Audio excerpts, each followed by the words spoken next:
observes World Malaria Day to raise awareness and funds for the treatment and prevention of the disease this year.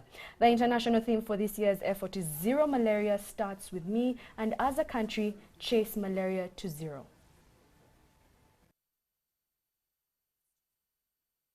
Now, as we get into that, we put all this into perspective. We're pleased to have the Ministry of Health spokesperson, Mr. Emmanuel Ainebiona. Good afternoon, welcome to Good afternoon, Rita, and thank you for having me. You're welcome. Good afternoon, viewers. Now we start this conversation with the facts. 4% of all malaria deaths and cases within the world. Uganda is one of the top 5 countries. What is being done by the Ministry of Health? Yes, the Ministry of Health, through the National Malaria Control Program, is doing a lot through a comprehensive approach to see that we have an end to the malaria epidemic by 2030. And we have adopted a number of approaches, among them being the vector control.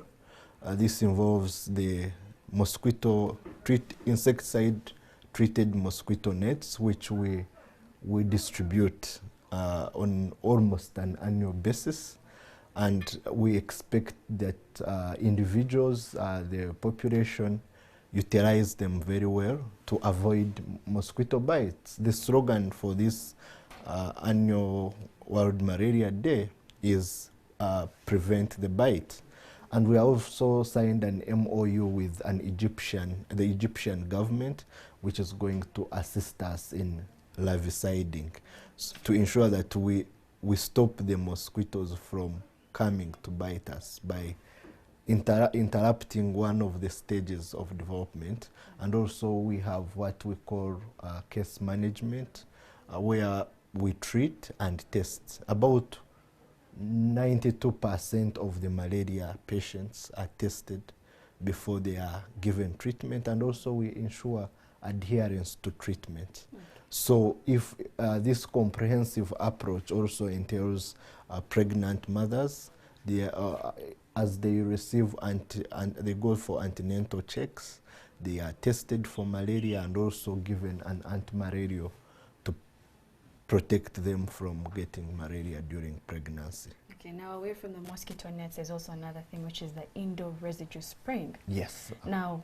when it did start out, only less than 20 districts within the country. Yes, because it is very expensive, but it was found to be effective. So we deployed it in about 10 districts in northern Uganda, and now it's moving to eastern Uganda for these districts that continue to register high cases of malaria. If we talk about prevalence, I can say that for now, since 2009, the prevalence used to be at 42%.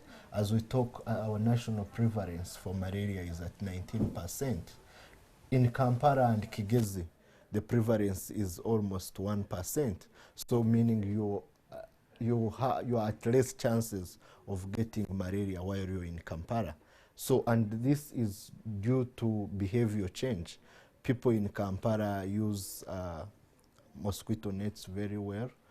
They also ensure that they go for checkup whenever they have an onset of symptoms. So we appeal to the population to ensure that they use these interventions very well, and we hope to see the country chase malaria to zero. Hopefully, if we get to chasing malaria to zero, one thing that we do note that even if we try to prevent it is treatment.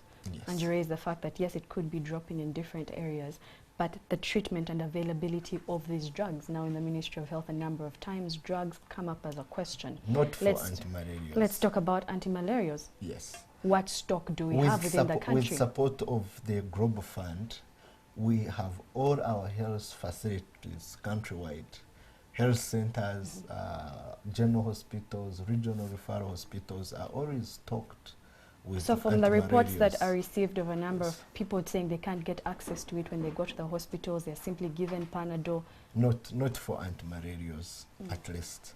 Antimalarials are available, and we have put up systems for effective use, where we find that before you are tested to test positive, you cannot be given anti-malarials. So this is effective use of these anti-malarials, and we see the number of admissions reducing.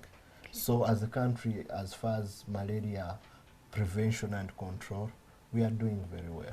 And what about vaccination? Now, last year the president came out very strongly onto the Ministry of Health saying that if we're able to fight the 13 killer diseases, why don't we get a vaccination for malaria?